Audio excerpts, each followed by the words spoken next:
సైఫ్ అలీ ఖాన్ 15,000 కోట్ల ప్రాపర్టీని government seize చేసింది. ఈ న్యూస్ ను మీరు ఇప్పటికే వినే ఉంటారు, కానీ ఎందుకు సింపుల్ గా అర్థమయ్యేలా చెప్తాను. ఫ్రెండ్స్, నవాబ్ హమీదుల్లా ఖాన్ భూపాల్ యొక్క ఆఖరి నవాబ్. ఈయన మొదటి కూతురు ఆబిదా సుల్తాన్ బేగం పార్టీషన్ జరిగినప్పుడు పాకిస్తాన్ వెళ్లిపోయింది. దీంతో హమీదుల్లా ఖాన్ ప్రాపర్టీ మొత్తం తన రెండో కూతురు సాజిదా సుల్తాన్ కు దక్కింది. తర్వాత సాజిదా సుల్తాన్ ఇఫ్తిఖార్ అలీ ఖాన్ పతోడితో పెళ్లి చేసుకుంది. వాళ్ళిద్దరికి మన్సూర్ అలీ ఖాన్ పతోడి పుట్టారు. తల్లిదండ్రుల ప్రాపర్టీస్ అన్ని మన్సూర్ అలీ ఖాన్ కు దక్కాయి. తర్వాత ఆ ప్రాపర్టీస్ మన్సూర్ అలీ ఖాన్ కొడుకు సైఫ్ అలీ ఖాన్ కు పాస్ అయ్యాయి. 2014లో గవర్నమెంట్ సైఫ్ అలీ ఖాన్ కు నోటీస్ పంపించింది. ఎనిమీస్ యాక్ట్ 1968 కింద భూపాల్లో ఉన్న ఆయన 15,000 కోట్ల ప్రాపర్టీస్ ఇప్పుడు గవర్నమెంట్ ప్రాపర్టీస్ అని. ఈ ఎనిమీస్ యాక్ట్ ఏం చెప్తుందంటే, ఎవరైనా ఇండియాలో పుట్టి శత్రు దేశాల్లో లైక్ పాకిస్తాన్ లో వెళ్లి సెటిల్ అయిపోతే వాళ్ళ ప్రాపర్టీస్ అన్ని వాళ్ళ ఫ్యామిలీ మెంబర్స్ కు దక్కవు. వాటిని గవర్నమెంట్ సీజ్ చేసుకుంటుంది. సో హమీదుల్లా ఖాన్ ఆస్తులకు నిజమైన వారసులు ఆబిదా సుల్తానా. ఆమె పాకిస్తాన్ వెళ్లిపోయింది కాబట్టి ఇప్పుడు ఆ ప్రాపర్టీస్ అన్నిటి మీద గవర్నమెంట్ హక్కు ఉంది. ఆమె చెల్లి పిల్లలది కాదు. 15,000 కోట్ల ఆస్తులు పోయాయి. ఇంతకు ముందు ఎవరు కత్తితో దాడి చేశారు. అసలు నిద్రలేకపోతున్నాడు సైఫ్ అలీ ఖాన్. ఈ బొమ్మను నమ్మి ఈ వ్యక్తి రాత్రికి రాత్రే కొట్టుచుడైపోయాడు.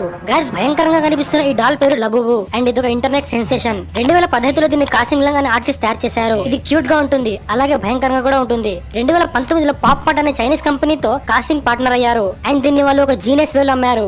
ఈ డాల్ లో 300 కంటే ఎక్కువ వెరైటీస్ ఉన్నాయి అండ్ వాళ్ళు దీన్ని బ్లైండ్ బాక్సెస్ లో అమ్మారు. అంటే మీరు జస్ట్ బాక్స్ కొనాలి, అందులో ఏ కలర్ డాల్ ఉంటుందో ఎవరికి తెలియదు. సో అలా జనాలు దీన్ని కలెక్ట్ చేయడం మొదలు పెట్టారు. తర్వాత Blackpink, Lisa, Rihanna, David Beckham ఇంకా చాలా మంది సెలబ్రిటీస్ ఈ టాయ్స్ తో కనిపించారు అండ్ దీని పాపులారిటీ ఇంకా పెరిగింది. మే 31న దీని స్టాక్స్ ఆకాశానికి తాకాయి. పాపాట్ CEO వ్యాంగ్ వింగ్ నెట్వర్క్ $1.6 బిలియన్ పైకెక్కింది. అంటే ఈ బొమ్మ వల్ల ఒక్క రోజులో ఆయన ఇన్ని డబ్బులు సంపాదించారు. అంతేకాదు, ఇప్పుడు ఈ డాల్ పై ఒక యానిమే సిరీస్ కూడా రాబోతుంది. అంత క్రేజ్ ఉంది ఈ డాల్ కి. బై ద వే, మీకు ఈ డాల్ నచ్చిందా?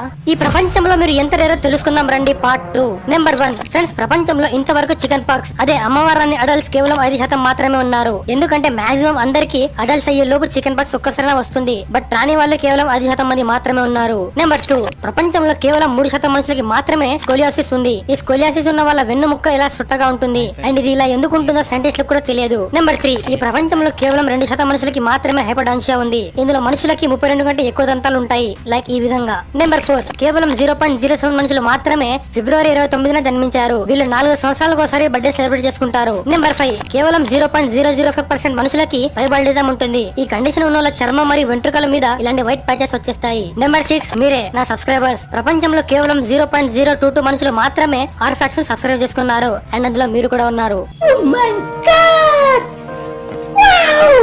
బాక్సింగ్ రింగ్ అని ఎందుకంటారని మీరు ఎప్పుడైనా ఆలోచించారా? ఐ మీన్, ఇది స్క్వేర్ షేప్ లో ఉంటుంది. అందులో 4 కార్నర్స్ ఉంటాయి, 4 రోప్స్ ఉంటాయి. అసలు ఇది రౌండ్ షేప్ లోనే ఉండదు, అయినా కూడా దాన్ని రింగ్ అంటారు. ఎందుకు? ఫ్రెండ్స్, 1700s లో బాక్సింగ్ కొత్తగా ఉండేది. అప్పుడు బాక్సింగ్ కోర్ట్స్ లాంటివి ఉండేవి కాదు. బాక్సింగ్ ను ఓపెన్ గ్రౌండ్స్ లో ఆడేవారు అండ్ ఆ బాక్సింగ్ చూసేందుకు వచ్చే ప్రేక్షకులు వాళ్ళకు నచ్చిన విధంగా ప్లేయర్ చుట్టూ నిలబడిపోయేవారు. తర్వాత వాళ్ళు చాక్ తో సర్కిల్స్ వేయడం మొదలు పెట్టారు అండ్ అలా దానికి రింగ్ అని పేరు వచ్చింది. తర్వాత బాక్సింగ్ ఎవాల్వ్ అయ్యింది. అందులో రూల్స్ అండ్ రెగ్యులేషన్స్ వచ్చాయి. తర్వాత ఆర్గనైజర్స్ బాక్సర్స్ మరియు ప్రేక్షకులను ప్రొటెక్ట్ చేసేందుకు స్క్వేర్ షేప్ లో ఉండే బౌండరీస్ తయారు చేశారు. సో అలా సమయంతో పాటు ఆ షేప్ చేంజ్ అయ్యింది, బట్ ఆ రింగ్ అనే పేరు అలానే ఉండిపోయింది. ఫైనల్లీ టెస్లా ఇండియాలో వచ్చేసింది. గైస్, మొన్న టెస్లా తన తొలి షోరూమ్ ను ముంబైలోని BKC లో ఓపెన్ చేసింది. అయితే ఇది జస్ట్ షోరూమ్ మాత్రమే, ప్లాంట్ కాదు. చైనాలోని షాంఘై లో కార్స్ మ్యానుఫ్యాక్చర్ చేసి ఇండియాకి ఇంపోర్ట్ చేస్తారన్నమాట. వీళ్ళు ఇండియాలో టెస్లా మోడల్ వై ను లాంచ్ చేశారు. కేవలం 5.6 సెకండ్స్ లలో ఇది 100 km/h స్పీడ్ పట్టుకుంటుంది. 22,200 పే చేసి మీరు దాన్ని ప్రీ బుక్ చేసుకోవచ్చు. అమెరికాలో ఈ మోడల్ వై ప్రైస్ 34 లక్షలు ఉంటుంది, బట్ మన ఇండియాలో దీని ధర దగ్గర 60 లక్షలు ఉంది. ఈ కార్స్ బయట నుంచి ఇంపోర్ట్ చేస్తారు కాబట్టి